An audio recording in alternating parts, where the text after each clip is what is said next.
Я жду того, чтобы узнать побольше о профессии проводника, чтобы чему-то научиться и летом выходить на работу.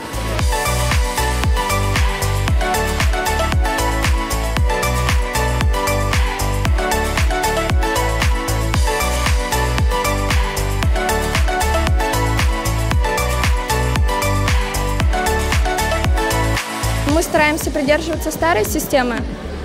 У нас просто проходят лекции, очень много лекций, очень много теории. И в конце, уже ближе к апрелю, мы закрепляем все на практике, выходя на вагоны, смотря вживую, как мы будем работать.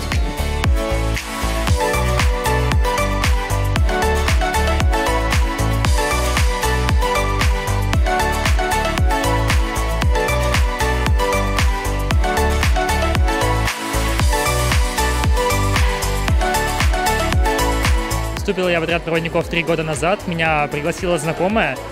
Изначально у меня, так скажем, отец и бабушка все были проводниками, я думал продолжить свою линию, и как бы вот я тут.